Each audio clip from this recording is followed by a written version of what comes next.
नमस्कार।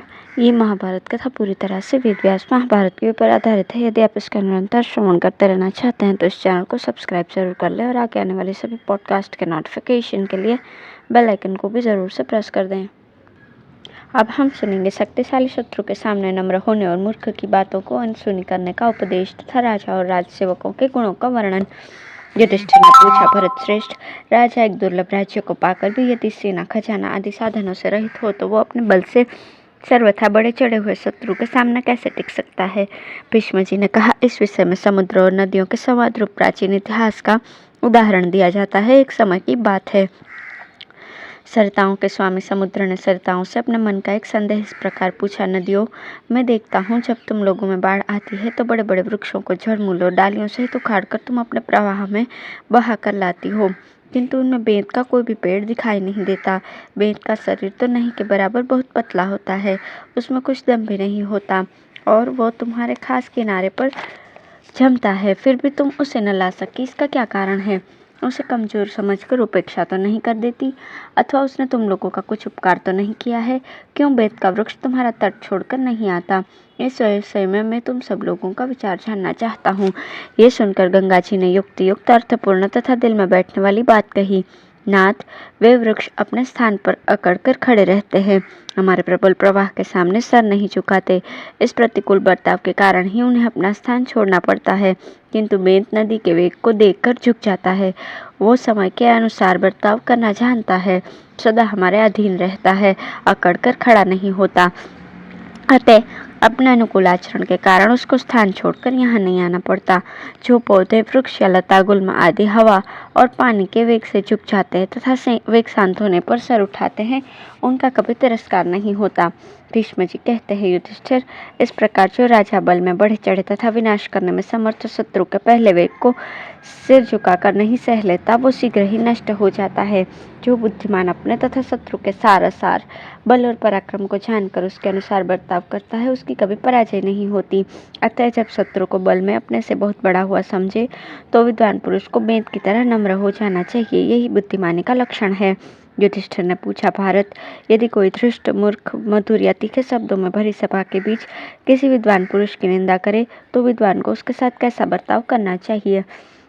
भीष्म जी ने कहा, बेटा, जो निंदा करने वाले के ऊपर क्रोध नहीं करता वो उसके पुण्य को ले लेता है और अपने पाप धो देता है। इसलिए कटु वचन बोलने वाले को आतुर समझकर उसकी उपेक्षा कर देनी चाहिए। वो मूर्ख तो पाप कर्म करके अपनी तारीफ करते हुए सदा यही कहता है कि मैंने अमुक भले आदमियों को भरी सभा में ऐसी ऐसी बातें सुनाई कि वो लाज से गड़ गया, उसका मुंह सूख गया और वो अब मरा हुआ सा हो गया है। इस प्रकार निंदनीय कर्म का उल्लेख करके वो अपनी प्रशंसा करता है और तनिक भी लजाता नहीं है। ऐसे नीच पुरुष की यत्नपूर्वक उपेक्षा करनी चाहिए। मूर्ख मनुष्य जो कुछ भी कहते, विद्वान को वो सब सह लेना चाहिए। जैसे जंगल में कौवा व्यर्थ ही काँय काँय किया करता है, उसी प्रकार मूर्ख मनुष्य भी अकारण ही निंदा करता है और अपने अनुचित आचरण एवं चेष्टाओं से अपने असहलियत में संदेह पैदा करता है। संसार में जिसके लिए कुछ भी कह देना या कर डालना असंभव नहीं है, ऐसे मनुष्य से बात ही नहीं करनी चाहिए। जो सामने गुण गाता और परोक्ष में निंदा करता है वो तो कुत्ते के समान है, इसके इहलोक और परलोक दोनों नष्ट हो चुके हैं। इसलिए बुद्धिमान पुरुष को चाहिए कि ऐसे पापी का तुरंत त्याग कर दे। युधिष्ठिर ने कहा, पितामह, अब मैं ये प्रार्थना करता हूँ जिससे राज्य का हित हो, जो वर्तमान तथा भविष्य में कल्याण और अभ्युदय करने वाला हो तथा जिससे राष्ट्र की उन्नति हो, वो उपाय मुझे बताइए, क्योंकि आप तथा महाबुद्धिमान विदुर जी ही हमारे वंश के हित में लगे रहकर सदा राजधर्म का उपदेश देते रहते हैं। राजा अकेला ही सारे राज्य की रक्षा नहीं कर सकता, इसलिए उसके पास कैसे और किन गुणों वाले सेवक रहने चाहिए? भीष्म जी ने कहा, बेटा, कोई भी सहायकों के बिना अकेले राज्य नहीं चला सकता। राज्य ही क्या, सहायता के बिना किसी भी अर्थ की प्राप्ति नहीं होती। यदि प्राप्ति हो भी गई तो उसकी रक्षा असंभव हो जाती है। अतः सेवकों का होना आवश्यक है। जिसके सभी सेवक ज्ञान विज्ञान से संपन्न, हितैषी, कुलीन तथा प्रेमी हों, उसी राजा को राज्य का सुख मिल सकता है। जो कुलीन हों, जिन्हें धन का लोभ दिखाकर शत्रु फोड़ न सके, जो राजा के साथ रहते और उन्हें अच्छी बुद्धि देते हों, जो अच्छे स्वभाव के हों और भविष्य का प्रबंध करने वाले हों, समय को जानने वाले तथा बीती हुई बात के लिए शोक न करने वाले हों, ऐसे मंत्री जिस राजा के पास रहते हों वही राज्य का फल भोगता है। जिस राजा के सहायक उसके सुख में सुखी और दुख में दुखी रहते हों, उसकी आर्थिक उन्नति की चिंता में लगे रहने वाले और सत्यवादी हों, वही राज्य का फल भोगते हैं।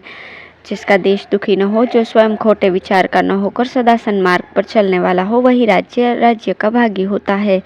विश्वास पात्र, संतोषी तथा खजाना बढ़ाने का प्रयत्न करने वाले खजांचियों के द्वारा जिसके कोष की सदा वृद्धि हो रही हो, वही राजा उत्तम है।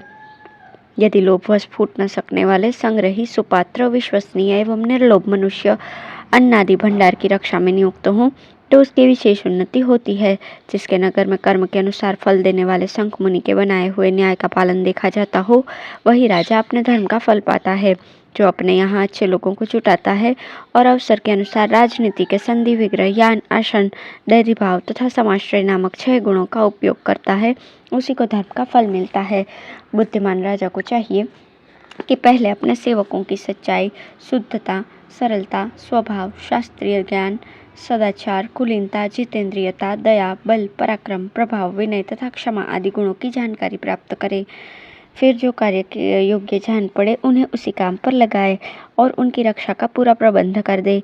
बिना जांचे बूझे किसी को भी मंत्री न बनाए, क्योंकि नीच कुल के मनुष्य का सहवास हो जाने पर तो राजा को न सुख मिलता है न उसकी उन्नति होती है। यदि राजा अपराध न होने पर भी किसी कुलीन पुरुष का तिरस्कार कर दे, तो वो अपनी कुलीनता के ही कारण राजा का अनिष्ट करने का विचार नहीं करता। किंतु एक नीच कुल का मनुष्य साधु स्वभाव के राजा का आश्रय पाकर यद्यपि दुर्लभ ऐश्वर्य का उपभोग करता है, तथापि यदि एक बार भी राजा ने उसकी निंदा कर दी तो वो उसका शत्रु बन जाता है।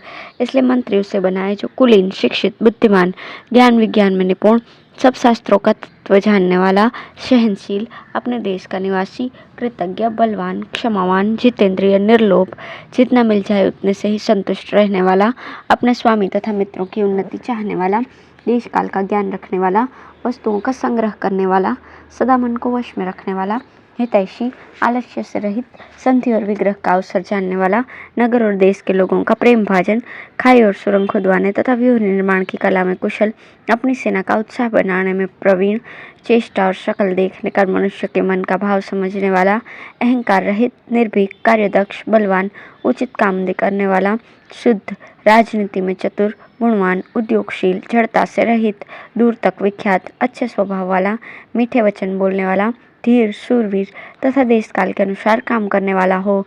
जो राजा ऐसे पुरुष को मंत्री बनाता और कभी उसका आदर नहीं करता, उसका राज्य चंद्रमा की चांदनी के प्रकार चारों ओर फैल जाता है। राजा को भी उपर्युक्त गुणों से विभूषित होना चाहिए, साथ ही उसमें शास्त्र ज्ञान, धर्मपरायणता और प्रजापालन आदि गुण भी रहने चाहिए। राजा धीर, क्षमावान, पवित्र, मनुष्य और समय को पहचानने वाला, बड़ों की सेवा करने वाला, शास्त्र का ज्ञाता, बुद्धिमान, स्मरण शक्ति से संपन्न, न्याय के अनुसार कार्य करने वाला, जितेंद्रिय, प्रिय बोलने वाला, शत्रु को भी क्षमा करने वाला, श्रद्धालु और दुखियों को हाथ का सहारा देने वाला हो। वो अहंकार न करे, कर्तव्य परायण बने, अपने भक्तों पर प्रेम रखे, अच्छे मनुष्यों का संग्रह करे, जड़ता को त्याग दे, सदा प्रसन्न मुख बना रहे, सेवकों का सर्वदा ख्याल रखे, क्रोध न करे, हृदय को उदार बनाए, राजदंड का कभी त्याग न करे, किंतु उसका न्याय के अनुसार उपयोग करे, गुप्तचर रूपी नेत्रों के द्वारा प्रजा की प्रत्येक अवस्था पर दृष्टि रखे तथा धर्म और अर्थ के विषय में सर्वदा कुशल रहे। ऐसे सैकड़ों गुणों से युक्त राजा ही प्रजा के लिए वांछनीय होता है। राजन, राज्य की रक्षा में सहायता पहुंचाने वाले समस्त सैनिक भी इसी प्रकार अच्छे गुणों से संपन्न होने चाहिए।